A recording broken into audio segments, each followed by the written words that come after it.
berkah majelis, pertama mari kita sama-sama dengan bacaan basmalah.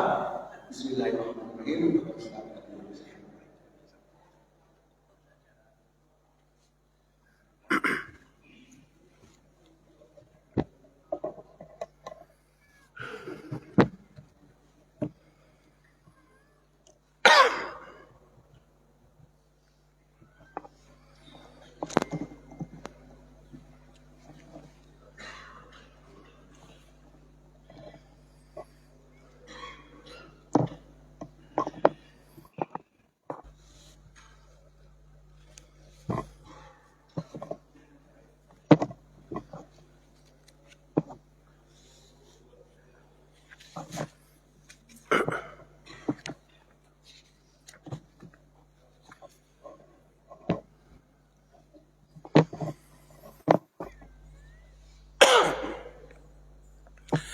Assalamualaikum warahmatullahi wabarakatuh.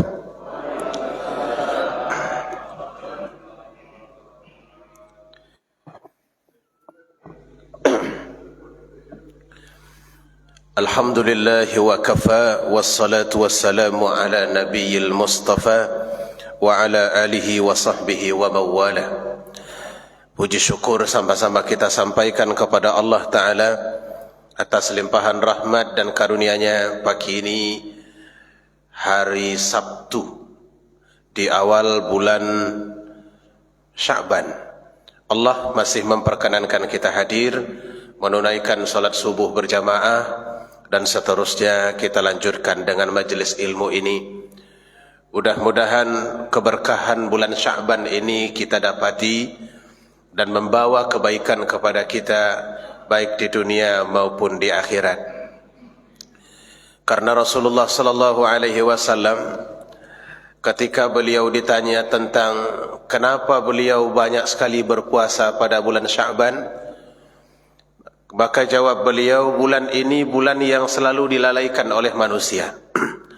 Karena bulan ini terletak di antara dua bulan besar, yaitu Rajab dan Ramadan. Dalam budaya masyarakat jahiliyah, bulan Rajab itu dianggap bulan besar. Sampai-sampai mereka memiliki satu ritual, yaitu menyembelih hewan yang mereka sebut dengan istilah Rajabiyah. Sama seperti kita menyembelih hewan pada Idul Adha. Jadi dulu hari raya penyembelihan itu ada dua.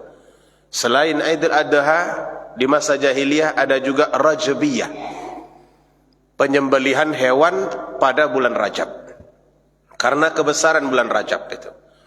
Seterusnya pada bulan Ramadan seperti kita, mereka sangat menanti dan membesarkan bulan Ramadan.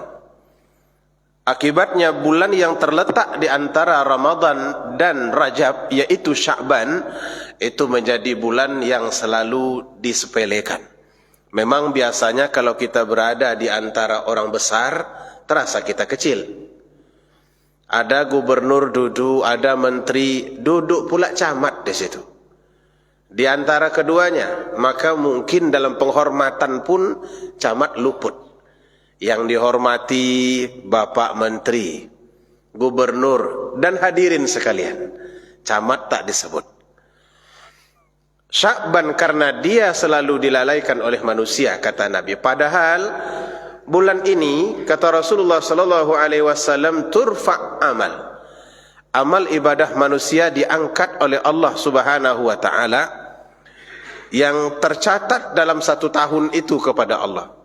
Artinya memang ini adalah bulan SPJ, bulan laporan.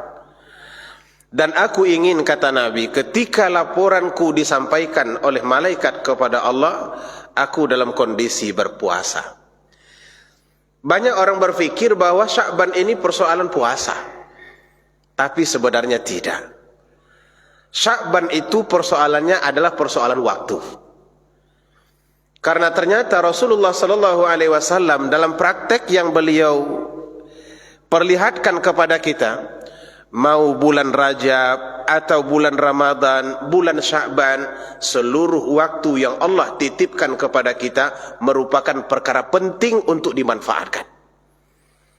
Tidak ada istilah Rajab rajin, Sya'ban mundur, Ramadan rajin, Syawal mundur. Bukan begitu dipraktekkan Nabi. Tapi rajinlah pada bulan Rajab, rajin pada bulan Sya'ban, gigih pada bulan Ramadan, semangat pada bulan Syawal. Begitulah yang diinginkan. Sebab tidak ada waktu itu yang tidak berharga. Bahkan kalau kita boleh katakan, sedetik di antara waktu yang Allah berikan itu sangat berharga. Kalau kita ingin menilai dan mengetahui harga waktu, mungkin bisa kita baca dalam Al-Quran bagaimana ucapan orang-orang yang akan mati. Mereka minta waktu itu sekalipun cuma sebentar. Tidak butuh panjang-panjang. Ila ajalin qarib. Laula akhartana ila ajalin qarib. Undurkanlah mati kami ini ya Allah, walaupun cuma sejenak. Mereka tidak minta 4 tahun, 5 tahun, 10 tahun. Tapi kalau cuma bisa Allah berikan hanya beberapa saat, berikan beberapa saat. Apa yang mau dibuat dengan beberapa saat ini? Fa as-saddaqa wa akum minas salihin. Supaya kami bisa lebih percaya dan kami menjadi orang-orang soleh. Jadi kesolehan seperti ini diimpikan itu justru setelah mati. Banyak orang-orang hidup, ketika mereka hidup gak soleh, tapi setelah mati mereka mengimpikan menjadi orang soleh. Namun begitulah selalu tabiat manusia. Kalau masih ada, itu sering dibuang-buang. Dibuang-buang di jalan, dibuang-buang di handphone, dibuang-buang di tempat duduk rame-rame, dibuang-buang macam-macam lagi cara membuang-buang waktu itu. Sehingga waktu itu berlalu begitu saja. Padahal, dan tidak ada yang merasa rugi. Padahal, membuang-buang waktu itu jauh lebih berbahaya daripada mati. Kata Ibnul Qayyim Al-Jauzi. Karena kalau kita mati, hanya memutuskan hubungan antara dunia, penduduk dunia dengan kita. Mati kita, masuk dalam kubur, cuman sekedar putus hubungan antara dunia dan orang yang masih hidup. Itu pun sebagiannya masih nyambung dalam doa. Tapi kalau kita membuang-buang waktu, kata Ibnul Qayyim Al-Jauzi, maka ia memutuskan hubungan kita dengan Allah dan memutuskan hubungan kita dengan akhirat. Karena itu mudah-mudahan yang hadir ini semuanya orang yang mendapat berkah. Allah panjangkan usia kita sehingga kita masuk ke dalam bulan suci Ramadan dengan sehat. Dan kita dapat mengisinya dengan baik. Karena kita belum tahu, pertama apakah mungkin dapat, dan yang kedua apakah mungkin selamat. Sebab soal waktu itu Allah yang akan mengatur. Itu sebabnya maka para sahabat dulu kalau mereka berdoa, ibu bapak, doanya itu bukan dimulai dari bulan Rajab, tapi dimulai dari bulan-bulan sebelumnya, 6 bulan sebelum datangnya bulan Ramadan. Dan mereka berhenti minta diterima oleh Allah Ta'ala ibadah Ramadan 6 bulan setelah Ramadan. Artinya 1 tahun itu isinya doa tentang Ramadan. Sebelum Ramadan sampaikan kami ke Ramadan. Setelah Ramadan terimalah Ramadan kami ya Allah. Karena begitu besarnya nikmat Ramadan itu. Semoga Allah Ta'ala memberikan kita kesempatan lapang di bulan itu tahun ini. Amin. Ya Rabbal Alamin. Hadirin yang Allah muliakan. Dunia ini, kata Rasulullah sallallahu alaihi wasallam, mazra'ah akhirah. Mazra' artinya ladang, sawah, akhirah, akhirat. Seolah-olah Nabi menggambarkan dunia ini tempat engkau menanam, akhirat tempat engkau menuai. Kenapa Nabi menyebutkan istilah mazra', ladang, agar kita lebih mudah memahami? Karena menjelaskan antara sesuatu yang sifatnya konkret dan sifatnya tidak terlihat, itu agak repot. Membutuhkan kepercayaan tingkat tinggi. Orang kalau kita suruh beramallah sekarang, di akhirat engkau nanti akan dibalas. Kalau dia beriman ke akhirat, iya. Kalau dia tidak beriman kepada akhirat itu, maka mereka tidak akan pernah merespon kalimat itu. Itu sebabnya mereka perlu contoh yang lebih konkret. Maka di dalam hadis Nabi, di dalam Al-Quran, dibuat oleh Allah Ta'ala contoh yang lebih konkret. Dunia dan akhirat ibarat orang berladang. Ada masanya dia akan menanam, dan setelah itu dia akan menuai. Ada masanya dia membersihkan, ada masanya pula dia akan bertanam, ada masanya dia menyirami, ada masanya dia menuai. Dunia ini tempat bertanam, tempat menyiram, tempat memelihara, tempat ibadah. Nanti setelah itu di akhirat tinggal kalian menuai. Allah juga menyebutkan kalimat yang sama, man kana yuridu harthad dunya nazid lahu fi harthih. Siapa yang menginginkan ladang dunia, maka kami tambah untuknya ladangnya itu. Ini artinya orientasi hidup ini. Karena tidak sama orientasi hidup manusia itu masing-masing. Ada orang ibu bapak orientasi hidupnya memang dunia semata. Maka segala hal yang berkaitan dengan dunia itu menjadi impiannya. Pangkat ingin ditinggikan, harta ingin banyak, kendaraan ingin banyak, rumah ingin banyak, bini ingin berapa Pak? Cukup satu Pak? Yakin? Kalau rasa-rasanya segan menyebutnya nanti ketika serapan. Karena di situ kita sudah terpisah. Ibu-ibu, bapak-bapak, bapak-bapak. Katakan saja nanti kepada saya, sebenarnya saya tadi nggak yakin itu Ustaz. Ini adalah motif hidup manusia. Nah kalau orang sudah seperti itu, isi kepalanya itu dunia dan isi jiwanya juga dunia. Akibatnya karena jiwa dan kepalanya diisi dengan dunia, ketika dunia itu dia dapat, dia merasa hidupnya sudah cukup. Prestasi yang ingin dicapainya sudah sampai. Rasa-rasanya sukses yang diimpikan sudah berhasil. Tapi bagi orang yang punya prinsip hidup bukan hanya dunia, dia tidak merasa nyaman dengan apa yang dia pakai di dunia ini. Mobilnya banyak, rumahnya mewah, ladangnya banyak, belum membuat dia nyaman. Sebab dia tahu bahwa ini belum final. Ini kan bukan saatnya menuai ibu bapak, ini saatnya bertanam. Kalau di tempat saya itu orang menuai padi itu musiman. Jadi ada masa menanam, itu semua orang turun ke sawah. Saya pun juga ikut dulu. Makanya hitam begini nih, karena sempat menjadi petani juga sangat lama. Menanam padi, hinggap di sini lintah, itu diambil dulu nggak takut. Lintah itu yang takut dengan kita. Karena kalau dia menggigit nanti diambil, dibalikkan. Setelah dibalikkan, diletakkan di tengah panas, dah mati dia sendiri. Orang turun ramai sekaligus. Nanti begitu panen, ramai-ramai juga turun sekaligus. Orang yang motif hidupnya itu juga akhirat, dia berpikir, ini bakal tinggal, ini juga tinggal, ini tak dibawa. Bahkan kalau kita boleh jujur, kira-kira apa sih harta benda dunia ini akan kita bawa? Hartanya Pak, bukan amal itu pasti itu. Yang dunia ini yang akan kita bawa apa kira-kira?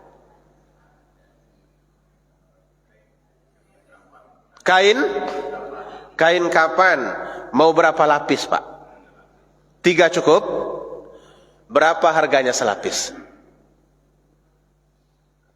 Itu sudah boleh ditanya dari sekarang itu. Kalau 3 lapis, berapa harganya selapis? Kita empamalkanlah 300.000. Yang 1 meter itu, ini sebenarnya enggak sampai sebegitu. Paling tidak, cuman 700.000 rupiah. Kita berusaha mati-matian mengumpulkan, memperluas area tanaman. Kita bangun bisnis, kita buat ruko, nggak bisa tidur kita gara-gara itu. Dari sekian banyak yang dikumpulkan, yang dibawa 700.000 rupiah. Tak lebih dari itu. Kalau ada yang membawa lebih dari itu dibuka. Nggak boleh bawa. Ada cincin melekat di jari, ketika mandi, itu dibuka oleh yang mandikannya. Kalau ternyata kita mati setelah tua, benar, biasanya kalau tua itu mulut agak terbuka sedikit, karena ini akan bergeser. Nampak giginya gigi palsu. Kalau bisa dibuka gigi palsu itu, yang mandikannya pasti membukanya. Kalau tidak, disuruh buka saja giginya. Untung orang gigi sekarang kan nggak ada yang aneh-aneh. Gigi orang dulu kuning-kuning. Karena emas itu tidak hanya dipakai di sini. Jadi dibuat gigi kuning agak 5 biji, itu tanda kaya dulu itu. Kalau sekarang gigi kuning tanda nggak gosok gigi. Nah, dari sekian banyak yang dikumpulkan cuma 700.000 rupiah yang dibawa. Orang-orang yang pikirannya normal, cerdas, dia berpikir bukan hanya untuk itu hidup ini dihabiskan, tapi harus dipersiapkan. Masa menuai itu nanti ada di sana. Di sini adalah masa untuk bertanam. Maka dia akan habis-habisan dalam ibadah. Dia akan habis-habisan dalam melakukan kebaikan. Apapun yang membuat dia bisa lebih baik di depan Allah, pasti dia raih.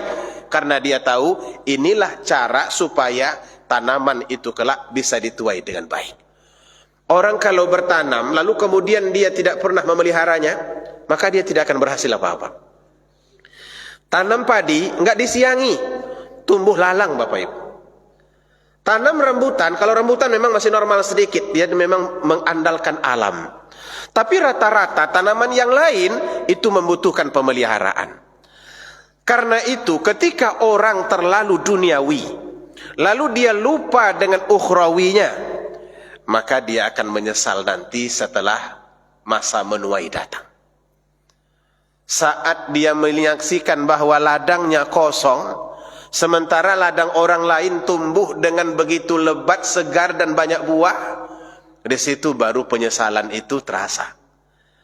Kita bisa membayangkan, ketika ini petak sawah banyak, lalu di masa menuai, padi orang semuanya menguning, dia tidak punya tanaman di situ. Ada tanamannya tanaman-tanaman yang tidak jelas. Kacang perang, apa namanya yang dibuka di kekening tuh, dalam bahasa Inggris lolotui.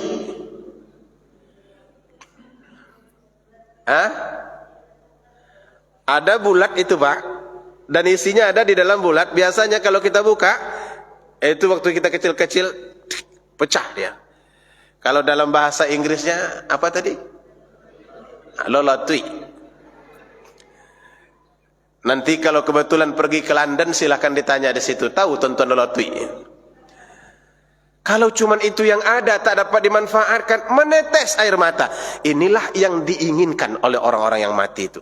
Laula akhartana ila ajalin qarib.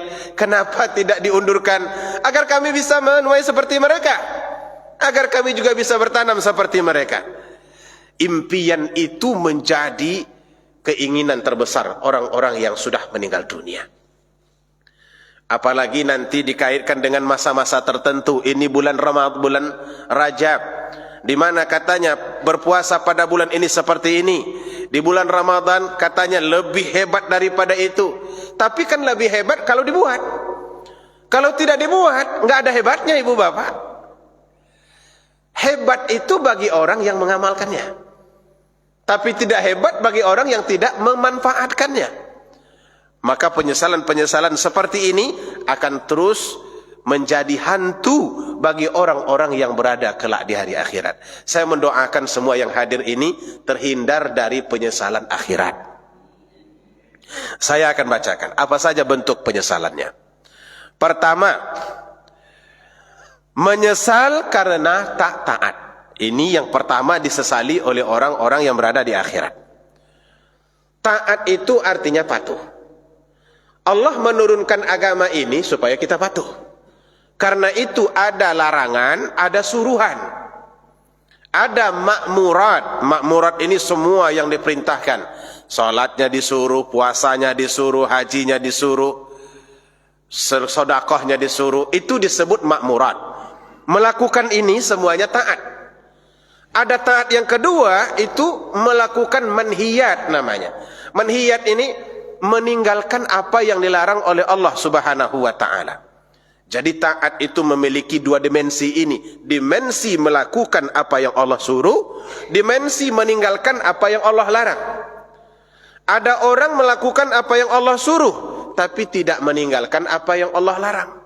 Salat juga, judi juga. Salat juga, hak orang lain disikat juga. Menggolek nanti sawit tetangga ke sebelah kita halal juga. Ini namanya mengerjakan suruhan tapi tidak meninggalkan larangan. Ada sebaliknya orang yang tidak meninggalkan larangan, tidak meninggalkan suruhan, yang dibuatnya malah larangan. Nah, ini lebih parah. Begitu ditengok rekeningnya 271 triliun. Wow. Itu kalau sempat sampai ke masjid, alhamdulillah. 25 tahun kita makan kambing nggak habis-habis itu, Bapak. 271 triliun korupsi. Dan setelah dihukum, alhamdulillah, berapa? 6 tahun. Nanti korupsi 6 tahun, setiap malam Jumat malam Minggu itu boleh pulang. Tinggal urus administrasinya bagaimana. Kedengarannya begitu, tapi saya tak pasti. Katanya setiap Jumat malam boleh pulang. Nanti Minggu malam balik lagi. Ya begitulah kira-kira. Kita tidak boleh membahas itu terlalu lama. Biarkan saja. Kita mau fokus pada diri kita sendiri. Karena kalau kita bahas itu pun nggak ada manfaatnya ke kita. Wa may yuti'illaha wa rasulah, siapa yang taat kepada Allah dan Rasulnya, faqad faza fawzan azima, maka sungguh dia akan mendapati kesuksesan yang besar. Jadi ukuran berhasil bukan ketika rekening 2 berapa tadi? 271 triliun, bukan itu ukuran berhasil. Tapi sukses yang sebenarnya itu ketika kita lepas dari pemeriksaan, lepas dari pertanyaan waktu, lepas dari pertanyaan tanggung jawab, lalu Allah masukkan ke surga, baru kita disebut sebagai orang yang sukses.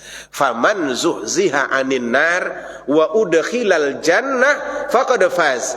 Siapa yang Allah lepaskan dari neraka, lalu Allah masukkan ke dalam surga, maka mereka itulah orang-orang yang faz. Faz itu artinya sukses, menang. Kalau ada orang menyebut faiz, itu artinya orang yang menang. Fauzun, kemenangan. Faza, menang. Nah, manusia, orang-orang beriman itu menangnya bukan di dunia, tapi nanti di akhirat. Karena kalau menang di dunia ini, kira-kira yang didapat apa, Pak? Semenang-menangnya di dunia ini yang dapat apa? Taruhlah dapat nanti dapat nanti jabatan, lalu kemudian dapat fasilitas, dapat kenaikan gaji, ada beberapa lah yang dapat, kemudian pertambahan aset dan lain-lain sebagainya. Ini sampai kapan? Sampai badan kita masih berhak untuk menggunakannya. Tapi manakala badan kita tak lagi berminat dengan benda itu, maka ia akan kita tinggalkan. Memangnya ada masanya badan tidak lagi berminat? Ada. Kalau badan kita sudah tua, jangankan memakai mobil besar, mewah, naik mobil itu saja sudah pusing. Naik nanti jangan hidupkan AC. Padahal dulu yang didambakan itu mobil ber-AC. Ustaz kuat kali. Mama tidak kuat. Akhirnya dimatikan. Padahal masih satu itu. Bisa nggak dimatikan? Ya bagaimana mematikannya? Harus dibuka kaca. Akhirnya dibuka kaca. Begitu badan itu akan terus menolak apapun yang dimiliki yang sifatnya duniawi ini. Badan yang lain juga begitu. Pakai baju, kepengennya baju-baju yang sederhana. Padahal dulu kalau kita berjalan di mall, itu nampak baju yang kerahnya rapi-rapi itu, oh keren banget dalam bahasa Jakarta. Tapi sekarang kepengennya itu pakai baju kaos yang kerahnya sudah berbelok-belok mengalahkan kelok 9. Ininya sudah melar, warnanya sudah pudar. Ketika ditanya anak, nggak adakah pakaian lain lagi? Iko jela. Itu juga bahasa Inggris. Iko jela. Kain sarung itu murah harganya, numpuk di dalam lemari. Semua jenis ada, mulai dari gajah duduk, gajah apa lagi nih? Gajah senam. Semua jenis gajah di situ ada. Yang tak ada cuma gajah mada aja. Kalau dia ada menjelaskan sarung masuk juga di dalam. Tapi yang dipakai yang sudah dibuka sejak 3 tahun lalu. Gosok, jemur, cuci, jemur, gosok, cuci, jemur, gosok. Itu terus yang dipakai. Kepala kita itu tidak lagi berpikir bahwa dalam lemari itu banyak kain.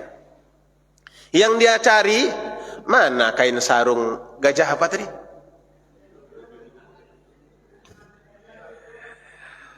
Mana kain sarung ayah? Yang mana ya? Yang gajah duduk tuh.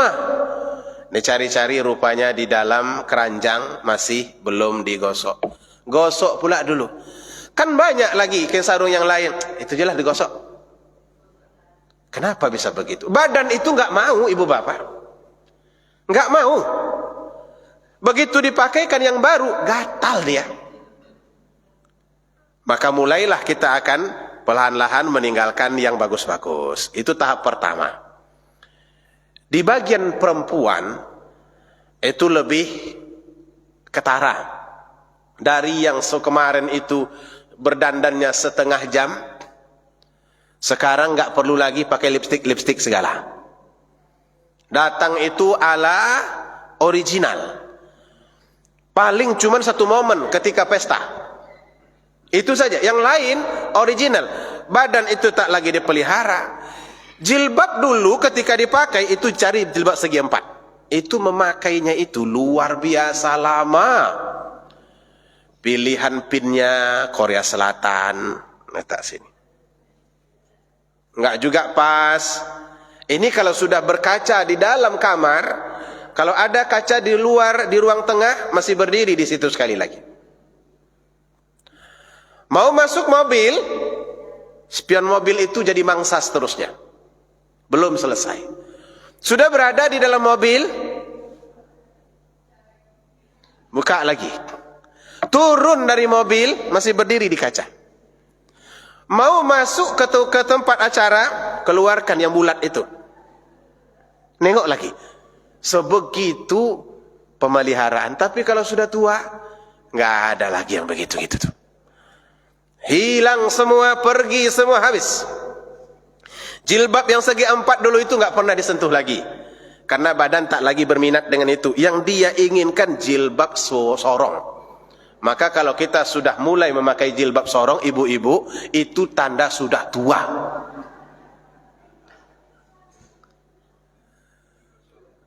Jilbab sorong namanya, Pak. Pernah membeli, Pak? Enggak? Nanti ikut sekali-sekali dengan ibu. Ustaz kok tahu? Ya karena istri saya juga pakai itu. Maunya yang simple, pakai, nggak perlu lagi waktu, sudah selesai. Tapi masih labu-labu dan dalam-dalam kainnya itu agak goyang. Tak lama lagi itu akan ditinggalkan juga. Mulailah jilbab yang agak singkat sedikit, renda-rendanya banyak, dari Sabang sampai Merauke, dan ventilasinya lebih terbuka. Di atasnya ini tertulis nama travel. RWH. Rupanya jilbab itu jilbab travel. Hati itu nyaman menggunakan itu karena rasanya mendekatkan kepada Ka'bah, mendekatkan ke Mekah. Kemana-mana pakai jilbab travel. Tak ada lagi jilbab mak yang lain. Banyak. Lalu kenapa pakai jilbab itu? Kau pula senangnya. Senangnya badan itu seperti itu. Dan akhirnya nanti jilbab dilepaskan, tapi tetap seperti pakai jilbab. Terbayang tidak itu begitu? Tak pakai jilbab, tapi tetap seperti pakai jilbab. Karena warna rambut mengalahkan jilbab. Putih semuanya. Tapi masih pakai pakaian biasa. Kemudian seterusnya, ini pakaian sudah mulai dilepas satu-satu. Dikasih jilbab, dipakainya rok. Dikasih baju berkancing 5, yang bawah naik, yang naik turun. Nggak dipakai. Akhirnya kemana-mana tidak pakai baju. Bapak-bapak juga begitu. Kalau sudah sarungnya banyak, pakai sarung-sarung yang berulang-ulang tadi, yang pertama nanti hilang sendal. Itu hilang sendiri itu. Pulang-pulang bawa sebelah sendal. Hah? Apa sebab sebelah sendal? Mana yang sebelah lagi? Entahlah. Mana tercecernya tadi? Nggak sadar bahwa ternyata sebelah cuma sendal itu. Nah, itu perangai bapak-bapak itu. Tapi tak termasuk saya. Belum lagi Pak. Kayaknya akan tetap mengarah ke sana. Oleh karena itu, dunia ini sampai di situ. Sementara kata Allah Ta'ala, "Wa may yuti'illaha wa rasulahu faqad faza fawzan 'azima." Akhirat enggak usah ditanya dan dibandingkan, karena memang tak dapat dibandingkan. Karena itu orang yang cerdas itu orang yang selalu berpikir tentang yang hebat ini. Bukan orang yang terlena dengan sesuatu yang singkat ini. Sukses itu sukses akhirat, bukan sukses dunia. Mudah-mudahan yang hadir ini semuanya nanti masuk surga. Nanti kalau Bapak Ibu sampai di surga, cari saya. Mudah-mudahan saya masuk juga. Lebih duluan. Hadirin yang dimuliakan Allah Subhanahu wa Ta'ala. Kemudian nomor berapa lagi nih? Yang kedua, penyesalan orang yang sudah meninggal dunia itu saat menerima catatan amal. Nah, Nabi pernah bilang begini. Ditanya beliau oleh Aisyah, "Ya Rasulullah, apakah engkau akan selalu ingat dengan kami?" Ya namanya punya istri, punya suami Nabi itu kan kepengennya nempel terus. Kalau boleh jangan pernah terpisah. Mati pun kalau bisa tetap saja suratnya mengalir terus begitu. Suaminya Nabi. Maka Aisyah pun bertanya, "Apakah engkau akan selalu ingat dengan kami istri-istrimu ini?" Karena istri Nabi itu banyak dan mereka semuanya ingin tetap menjadi istri Nabi. Kata Rasulullah, "Ingat. Saya akan ingat dengan kalian. Kecuali di 3 tempat. Di 3 tempat itu jangankan kalian, orang lain. Saya pun tidak ingat akan dengan kalian." Di mana itu ya Rasulullah? Pertama, ketika ditimbang. Seperti yang kita jelaskan bulan lalu. Yang kedua, ketika menerima catatan amal. Dan yang ketiga, saat menyeberangi sirat. Secinta apapun manusia di dunia dengan ahli keluarganya, katanya hidup sehidup semati. Ada memang orang yang sehidup semati, ibu bapak. Dilipat kain itu dulu. Ada bapak-bapak meninggal dunia di RSUD, setelah 1 minggu dirawat, dibawa pulang. Informasi meninggalnya itu sudah ramai di kampung, jadi orang nunggu. Yang mengikuti jenazah beliau dari RSUD ini istri. Saya hadir di tempat itu. Jam 8 malam dia sampai, pas parkir di halaman rumah, ambulannya turun istrinya. Melihat orang ramai, pingsan dia. Dan langsung diangkat ke dalam. Suaminya pun keluar dari ambulan ketika sebagai jenazah, diangkat juga ke dalam. Istrinya ini ditunggu-tunggu enggak juga bangun-bangun. Rupanya dia meninggal juga. maka terbujurlah 2 jenazah di rumah itu sekaligus. Kalau ada orang sebut sehidup semati, kayaknya itu. Bapak-bapak mau seperti itu? Ibu-ibu mau begitu? Ibu mati kemudian bapak ikut gitu? Mau? Atau bapak duluan? Cobalah walaupun sudah tua-tua, angkat tangan yang ingin suaminya duluan mati. Coba.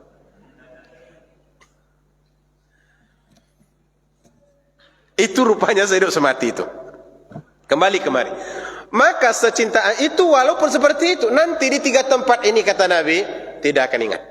Saat badan kita ditimbang, saat kita menerima catatan amal, saat kita menyeberangi sirat. Nah, ketika menerima catatan amal, akan kelihatanlah di situ semua yang kita buat seimbang atau tidak. Mana sia-sia, mana amal. Mana yang bermanfaat, mana yang tidak bermanfaat. Tangis akan pecah di sana, penyesalan akan ada di sana, sampai-sampai saking menyesalnya ketika melihat catatan amal itu, kata Allah, yauma tabyaddu wujuh wa taswaddu wujuh. Ada di antara orang ketika itu tabyad, wajahnya bersinar terang, cerah. Tapi ada pula muswadda, wajahnya betul-betul hitam legam karena menyesal setelah melihat seluruh yang dicatatnya sendiri. Karena tidak sesuai dengan ekspektasi. Orang kan kepengen ketika itu catatan ini semuanya bagus. Tapi baru sadar di situ, oh ternyata tidak seimbang. Yang jeleknya malah lebih banyak daripada yang baik-baiknya. Maka artinya ibu bapak, itu tulisan itu kapan dibuat? Sekarang. Saat kita hidup inilah ditulis semuanya. Tulis, nanti bukanya di sana. Macam diari lah kiranya. Diari itu kan kita tulis, kemudian dibuka lagi. Atau lapor lah, dibuatlah, belajar baik-baik, muncul laporan. Nanti di akhirat itu pun sama. Nah, penyesalannya, kenapa catatan itu banyak sekali yang tidak bagusnya? Kalaulah aku bisa hidup lagi, ini dirubah ini. Tapi nggak bisa. Itu sudah selesai. Dan sudah di print. Sudah di laminating lagi. Nggak bisa dirubah-rubah. Maka ketika itu, apa kata orang-orang yang menerima catatan amal ini? Wa amma man utiya kitabahu bishimali. Kalau catatannya ini bagus, maka akan diberikan dari kanan. Kalau sudah dapat dari kanan, itu tanda masuk surga itu. Mudah-mudahan catatan amal kita semuanya tidak di kanan. Nggak semangat nampaknya nih. Mudah-mudahan catatan amalnya diterima dari kanan. Oh, gitu dong. Nah, di jam-jam 6:25 ini memang perlu agak semangat sedikit. Sarapan kita apa, Pak? Kambing, ibu bapak. Tapi belum disembelih. Kalau dia dapat dari sebelah kiri, berarti masuk neraka. Lalu kata orang-orang yang menerima catatan amal dari sebelah kiri ini, wa amma man utiya kitabahu bishimali. Adapun orang yang menerima catatannya dari sebelah kiri, fayaqul, maka mereka berkata, ya laitani lam uti kitabiyah. Enggak usahlah ini kitab diberikan kepada saya. Enggak usah saja. Harapan mereka begitu, tapi kitab itu memang harus diterima. Karena ini proses hukum. Allah akan memberikan finalisasi, kau masuk surga atau neraka. Maka sebelum itu ada proses hukum. Proses hukum ini itulah yang ditimbang, itulah catatan diberikan sebagai bukti bahwa kita nanti akan dihukum sesuai dengan bukti-bukti itu. Mudah-mudahan duduk sesaat ini nanti menjadi catatan baik. Amin ya rabbal alamin. Maka tulislah riwayat perjalanan hidup kita sendiri dengan yang baik-baik. Yang ditulis itu ibu bapak bukan yang besar-besar saja. Haji, puasa. Bukan itu. Bahkan lafaz yang keluar dari mulut kita pun itu ditulis oleh malaikat. Ma yalfidhu min qaulin illa ladaihi raqibun atid. Tak ada satu kalimat pun yang keluar dari mulut manusia melainkan ia ditulis oleh raqib dan atid. Karena itu kata-kata minimal itu yang perlu dijaga. Jangan ngomong kecuali yang baik-baik. Falyakul khairan aw liyasmut. Katakan yang baik, kalau tidak banyakkan diam. Kalau rasa-rasanya tidak akan bagus, udah diam saja. Nampak orang melakukan sesuatu, ini memancing komentar ini. Ini sudah mulai mau bergerak, mau ngomong. Tapi rasa-rasanya kalau ngomong nggak bagus ini statementnya, pukul saja. Diam. Daripada catatanmu nanti jelek. Akhirnya akan muncullah satu prinsip. Ukuran mata dipandang, ukuran telinga didengar. Jangan semuanya yang terdengar komentari, yang nampak komentari, yang terasa komentari. Maka ini terlalu banyak dosanya nanti. Dan dosa manusia itu paling banyak pada dua tempat. Satu, lidah. Dan yang kedua, kemaluan. Di dua tempat ini dosa manusia paling banyak. Sampai-sampai Nabi ketika dimintai oleh seorang sahabat yang akan ke Yaman, berpesanlah kepada saya, ya Rasul, saya mau ke Yaman sebagaimana surat tugas SPPD yang kau berikan. Ya, Nabi juga kan punya SPPD Bapak Ibu, tapi tidak SPPD seperti sekarang. Kalau sekarang kan SPPD-nya bukan fiktif.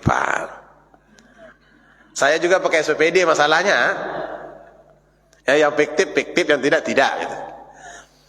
Berpesanlah kepadaku, aku akan ke Yaman ya Rasulullah. Nabi 2 kali menunjuk lidahnya. Lalu kemudian yang kali ketiga, wahai Muaz bin Jabal, kamu pikir bahwa manusia itu masuk neraka itu kena wajah? Tidak, kata Nabi. Manusia banyak masuk neraka itu kena lidahnya. Karena yang paling mudah menghasilkan dosa itu lidah. Sebab lidah itu ringan. Mengucap mudah, memuji mudah, mencela juga mudah, tidak bersyukur mudah, mengeluh mudah. Karena itu orang yang paling selamat, kata Nabi, aku jamin bahkan dia masuk surga kalau dia menjaga dua hal. Satu, lidah. Yang kedua, kemaluan. Baik, yang ketiga, yang disesali oleh orang yang sudah mati itu lalai membaca dan mengamalkan Al-Quran. Kenapa begitu? Pahala Al-Quran itu beda. Di akhirat dia memiliki kelebihan sendiri. Kalau pahala haji ada posnya, pahala puasa ada posnya, begitu juga yang lain-lain. Tapi Al-Quran syafi' musyaffa', dia akan memberikan syafaat. Kalau haji tidak seperti itu. Al-Quran memberi syafaat. Syafaat itu penolong ibu bapak. Saat semuanya sedang perih, menderita, kita kepengen ada sesuatu yang bisa meringankan. Nah ternyata Al-Quran itu salah satu di antaranya. Maka orang paling menyesal ketika Al-Qurannya sedikit, lalu tidak mendapatkan syafaat daripada Al-Quran. Karena itu kata Nabi, Iqra'ul Quran, banyak-banyakkan baca Al-Quran. Pandai tidak pandai, baca. Betul tidak betul, baca. Sedikit atau berapa banyak yang kita sanggup, baca.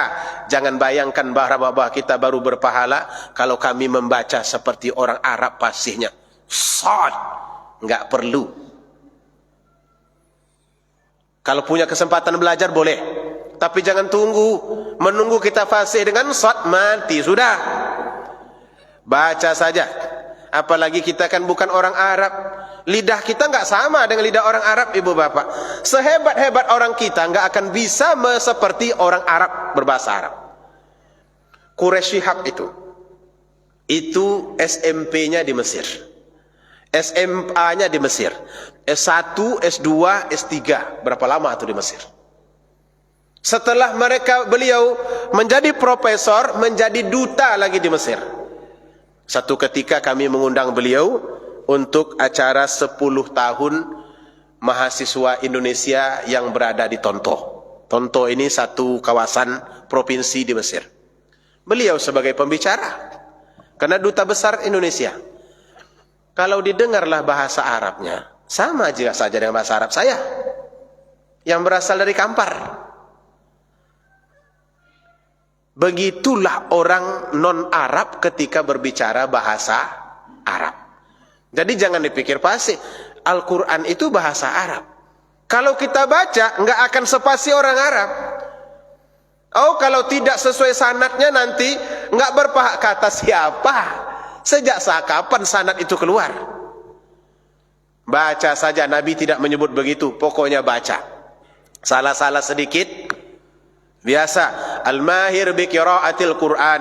Yang pandai membaca Al-Quran, dia akan ditemani malaikat kemana saja.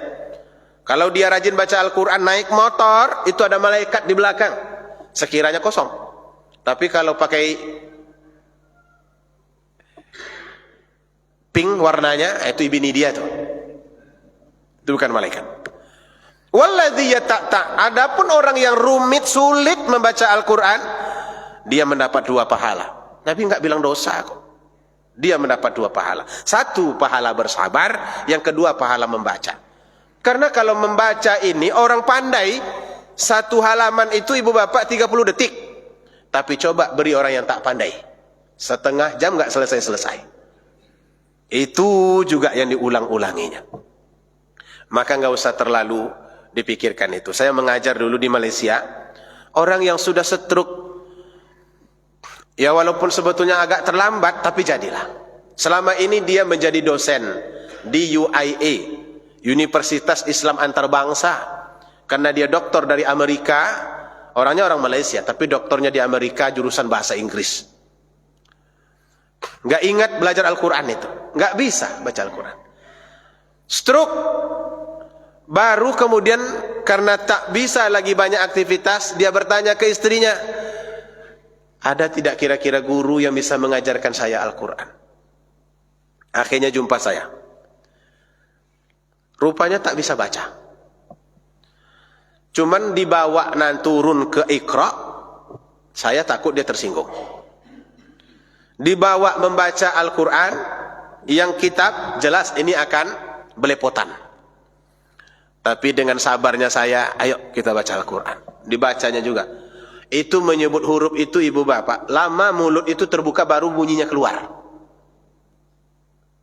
Kira-kira gimana mengajarnya itu? Sedangkan mengajarkan orang yang lancar baca, ngomong saja susah, apalagi mengajarkan yang sudah agak terbuka-buka begini. Setiap kali selesai, dia selalu bertanya, Ustadz bagaimana bacaan saya hari ini? Mantap! Jempol 2 diangkat. Mantap! Setiap selesai. Akhirnya dia bisa khatam 1 kali. Setelah itu saya pun selesai pula tugas di Malaysia, saya pulang ke Indonesia. Kalau tak malu mungkin dia menangis mungkin tuh. Dia nanya, Ustadz masih balik lagi ke Malaysia? Kemungkinan. Tapi saya pulang dulu. Baliklah. Kalau Ustadz tak balik, saya tak lagi mengaji. Sampai begitu terikatnya dengan saya. Jadi rupanya memuji ini tak boleh juga selalu ibu bapak.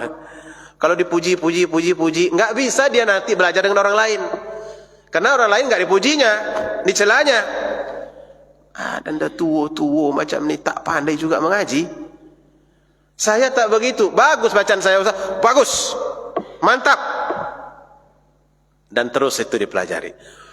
Nah, mudah-mudahan hadirin yang dimuliakan Allah Ta'ala, apa-apa yang sudah kita baca dari Al-Quran ini akan membawa berkah kepada kita. Terakhir, yang disesali oleh orang yang sudah mati itu kurang bersedekah. Kita ini ada bakat cinta pada harta.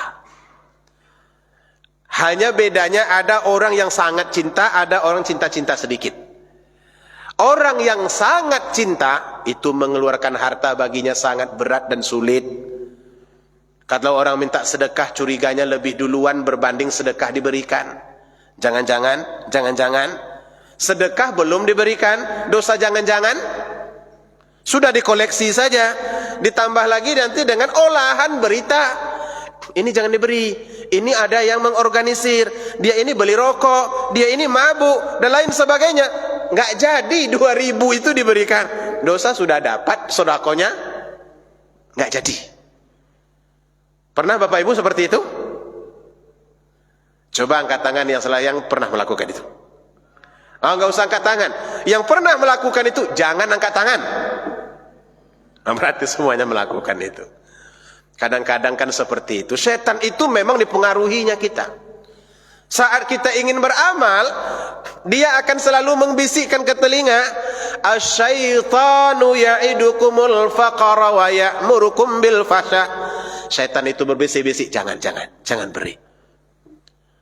Masih banyak uang itu bisa engkau pakai parkir, ini dan lain sebagainya. Atau coba lihat raut wajahnya. Sudahlah. Kalau memang harus memberi, beri saja. Kalau tidak, jangan dikomentari banyak-banyak. Cukup angkat tangan. Gayanya kan begitu. Terima kasih, entah apa terima kasih. Beri juga belum. Jangan dikomentari. Kalau dikomentari, dosa dapat, sodakoh tak jadi. Setelah orang-orang melihat betapa besarnya nikmat sedekah di akhirat, disitulah dia akan menyesal. Kullu mri'in fi dhilli sadaqatihi yaumal qiyamah. Setiap orang nanti berada di bawah naungan sedekahnya di hari kiamat. Jadi payung dia Ibu Bapak. Orang yang kurang sedekah payungnya kecil. Tak cukup untuk menghalang matahari. Pernah nampak payung kecil? Payung-payungan namanya. Ada payung tapi nggak pula bisa menghalang hujan dan matahari. Itulah yang dipakai, yang tertutup cuman kepala, badan tetap berpanas. Tapi orang yang sedekahnya banyak, ia seperti payung besar yang akan menaunginya sehingga tidak diterpa oleh cahaya matahari. Mudah-mudahan kita semua dihindari oleh Allah dari penyesalan akhirat. Amin ya rabbal alamin. Baik, demikian yang dapat disampaikan. Lebih dan kurang mohon maaf. Sebelum salam, saya izin tidak dapat sarapan bersama. Kalau memang ada sarapannya, kita jamak takhir nanti. Jamak takhirnya menjelang masuk bulan puasa, di situ kita jamak. Kalau 10 kali tidak hadir untuk sarapan, tumpukan 10 piring di depan. Ini jamak takhir. Paling kan nanti solusinya bungkus. Kan itu solusinya. Kita tutup dengan bacakan alhamdulillahirabbil alamin dan doa kafaratul majelis, subhanakallahumma wa bihamdika asyhadu an la ilaha illa anta astaghfiruka wa atubu ilaik. Saya mungkin tidak ada jadwal tetap di masjid ini, tapi orang-orangnya jemaah kita ini boleh saya dikatakan semuanya saya kenal. Dan kemungkinan memasuki bulan suci Ramadan kita tak lagi bertemu. Saya mengucapkan selamat berpuasa dari awal dan mohon maaf bila ada selama ini kekurangan-kekurangan yang terjadi dalam penyampaian saya. Terima kasih. Billahi taufiq wal hidayah. Wassalamualaikum warahmatullahi wabarakatuh.